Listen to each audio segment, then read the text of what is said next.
Welcome back. It's good to have you guys where we're talking about England's group for Euro 2016. With these 3 friendlies coming up, we heard in our other video, Kristen saying that Portugal seemed to match up well with Wales, but the other 2 are maybe different kinds of tests. Is it fair to say that if we can't find an equivalent for Slovakia, then it's just better to find a test that will give England a sort of a litmus? Yeah, I'd say so. I think, you mentioned Slovakia, quite a decent side. Hamzik is absolutely crucial to that. He's been brilliant for Napoli this season, playing in central midfield, really linking their attack in the midfield. Then you look at Russia.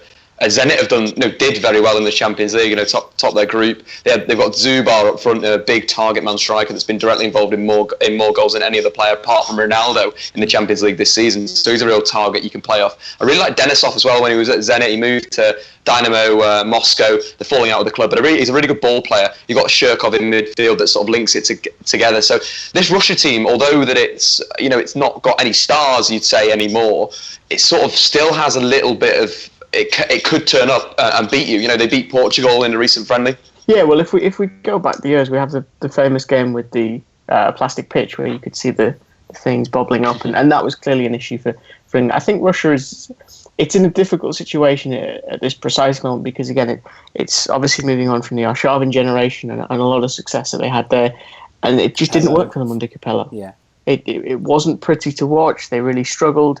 The coach that came in actually offered to work for free until the end of the qualifiers just to get them potentially to the tournament.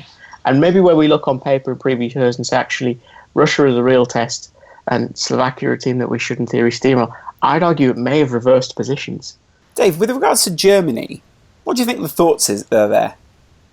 I think it's just a test, maybe, to sort of get yourself a bit of preparation for the latter stages of the tournament. If we do get out of the group, Germany's a brilliant test. My favourites for the tournament, they're absolutely awesome. Their depth is massive. Obviously, losing Schweinsteiger to another knee injury, but then you can bring in Gundogan, you bring in Julian Weigl. There's so much depth in there, so I think that'll be a good test to see whether England can play on the counter-attack. I think that's how England need to set up for the whole tournament, is be playing on the break, being quick, looking to score from set pieces, being pretty much Leicester City.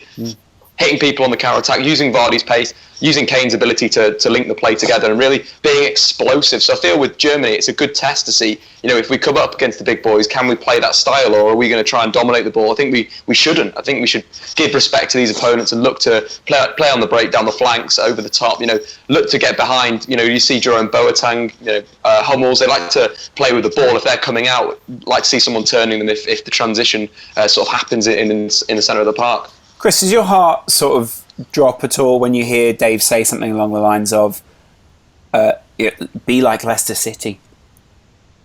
Was my face that telling? I think the issue I have is I'm never fond of accepting that the opposition has to have the ball.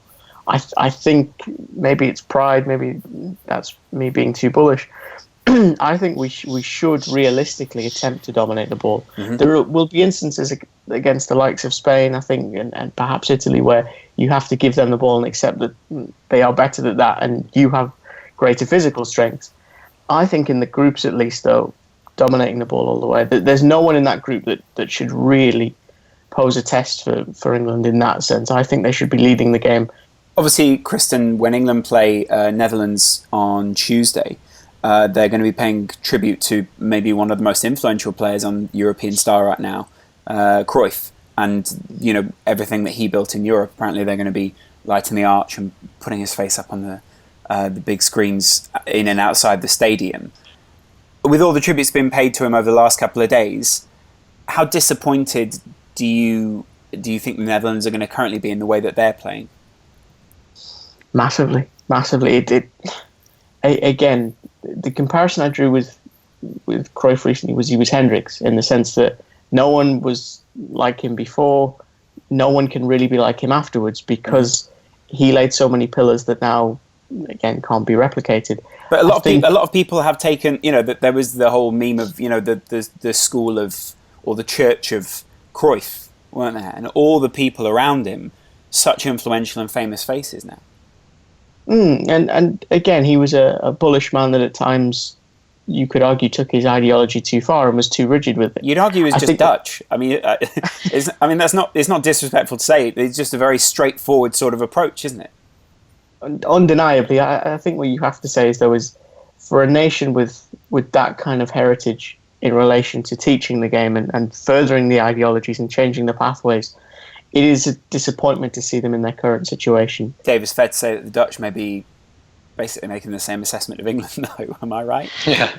Well, I think that could be a way. I think with Holland especially, they've had that golden generation. The likes of Robin van Persie, Wesley Sneijder, Not Rafael all that van der golden, Vaart. really, though. This is the thing that never really hit the peaks that they should have hit, and now we're seeing the next generation come in. The likes of Jetro Williams, excellent left back. PSV Eindhoven, really good at getting forward, but stretching the play. Got Wijnaldum and then Memphis Depay, but they haven't sort of jumped to that next level of taking the team on. I feel that there's a bit of a gap. Daley Bin, for example, that is so close to being an excellent player, but maybe lacks something a bit physically. So it's just sort of like just ticking on. I think you've got to expect a bit of transition after you have a golden generation like England, for example. We've just the likes of Lampard, Gerrard have just moved on. You're looking at Wayne Rooney's coming to the end of his career. We're in very similar spots in a way where this next generation really needs to take sort of a stand. Obviously not at the Euros for the Netherlands, but England especially. These players need to become internationals, and I feel that giving them the opportunity is perfect. Well, I mean, there's two different ways to go with that. If you're still going within the Cruyff narrative, is that maybe he was part of a golden generation or a golden side with a golden ideology of total football that was maybe the best team never to win the World Cup, and therefore that generation missed out. Or maybe you go down the Cruyff side of, with total football, you can change people in and out, and people should be adaptable. So golden generation or not, it shouldn't matter. And maybe England and Netherlands are overlooking that right now. And that sort of, I'd imagine that disappoints both sides. Well, I think they both definitely lack an underlying philosophy of what they're doing. England, what are England? We don't know. They want to play football. They want to counter-attack. We don't have a clue. Similar with Holland at the World Cup. Obviously, they played on the break. Cruyff was very critical of that Louis van Gaal's side.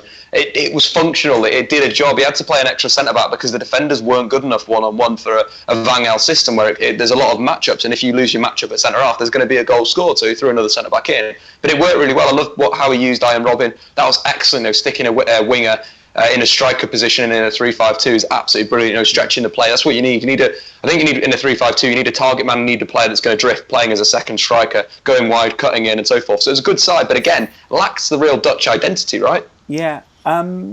Chris, let's move on to a side who are looking to form an identity right now, and arguably moved on from a golden generation quite a few years ago. And much like the Dutch, it wasn't the greatest of qualifiers for them either. On the one hand, you have to credit Iceland, I think, again, who were sort of the darlings of the qualifiers, and particularly that group as well. You also say that Iceland benefited from the struggles of those around them and the fact that others weren't able to get their act together. Turkey, again, I personally, when I look at them, I think you could draw comparisons to Wales in the sense that there are certainly some more standout figures there that will look to dictate things. And when you're playing against a team that has those kind of players, realistically, it is about shutting them down and then negating their influence and seeing how that impacts the rest of the team and whether those around them improve their level or actually if they struggle. Dave, Australia are up next. Again, I think they're another side that's just missed out on that great generation. It's all playing into the same. We've picked the same sort of sides where you had the likes of Harry Kewell, Tim Cahill, Mark Viduka, and again they're waiting for those next players to come over. I think Kristen would talk about a player for Melbourne City, Bresciano. The legend of Australian football. But there's some players coming through, Chris. Right at Melbourne City, there's a winger that's sort of taking the league by storm. Yeah, and Tom Rogic as well, who is at Celtic, has overcome injury problems, and I think he's quite a brilliant little number 10. In fairness to him, he's not that little, he's actually quite a big fella. Yeah. But he is the kind of player that can dictate a game if given the opportunity, and his story into football is amazing. Came through the Nike Academy, had really kind of found a back door into professional football. But it's that situation of how much of a test are we getting relative to those in our group, and that's the concern, is the preparation. It feels rather like names picked from a hat or playing against friends rather than a genuine and detailed plan of attack. It's funny you say that, Chris, because Portugal are far from friends for England, and they round out England's friendlies. England play them on June 2nd, obviously the final match before they head off to the tournament. But again, Portugal, we're going to sound like broken records here. They're in that golden generation issue. Who's coming after Rui Costa? It's been so much hung on Ronaldo. And for years, they couldn't replace Paletta up front. They searched for that striker. Was it Postiga? Was it Nuno Gomes for a long time? No, not really. You even had Hugo Almeida, kind of the big target man, who, again, I always thought was a little bit too hit and miss to be relied upon at international level. And so they shoehorned Ronaldo into that role and sort of made him this lone striker. And you look at the World Cup and it just didn't work. They were so ill-disciplined, typified by Pepe with that ridiculous exchange with Thomas Muller. That's the issue if you're a Portuguese fan, is actually relative to things. How much can they keep their head when you need them to? Because they've let themselves down far too consistently, for my liking. And from an England perspective, again, it's that idea of, can we limit a real game changer? Exactly. And basically, it's a test for defenders, isn't it, Dave? I think Portugal, the team that played at the Under-21 Championship last season, the Euro Under-20 Championships, was really good. They were the best ball-playing side I've seen in a while at that level. You had the likes of William Carvalho really dictating from sort of defensive midfield, dropping between the centre-backs, and lovely, what a wand of a left foot that lad has. He can absolutely arrow it, but his form's not been too great since he broke his leg this season. His form's not got to that same level. Look at Bernardo Silva, what a player. Very similar to David Silva, sorry, in terms of his body shape, in terms of how he moves with the ball. He likes to come in from that right-hand side onto his left foot. And then you've got Renato Sanchez, the sort of the most wanted 18-year-old in European football, who's shown in the Champions League this season that he can play with the big boys. His ability to use his strength and his pace to play a real box-to-box role. So if Portugal integrate these young players in, they could be, another dark. Obviously, everyone thinks of Ronaldo, but there's quite a good young Portuguese generation coming through right now, and we could see something potentially great come out of this team. Great. One problem you've got with that Portugal side is what happened in the Under-21 Championships. They were supposed to really kind of humiliate Sweden. This backdoor entrant to the competition who beat France in truly amazing circumstances to even get there. And they choke at the big stage. I think, and again, this is something maybe we could talk with our great friend Andy Brassel, there's just something in the Portuguese DNA that just stops them when they get to that last hurdle. You could even argue it manifests itself with Benfica in the European Cup. They get to that last hurdle and somehow they manage to untie their laces and trip themselves up. It's the curse. Well, let's hope that touching England doesn't bring them that curse. A lot of good friendlies to come up, and we look forward to hearing what you guys have got to say in the comments below. Who would you play? We'd love to find out what you would do against each of these teams tactically, and what you think the tactical challenges for England, how Roy Hodgson and the FA are looking to prepare England for the Euros. We'll see you again real soon, right here.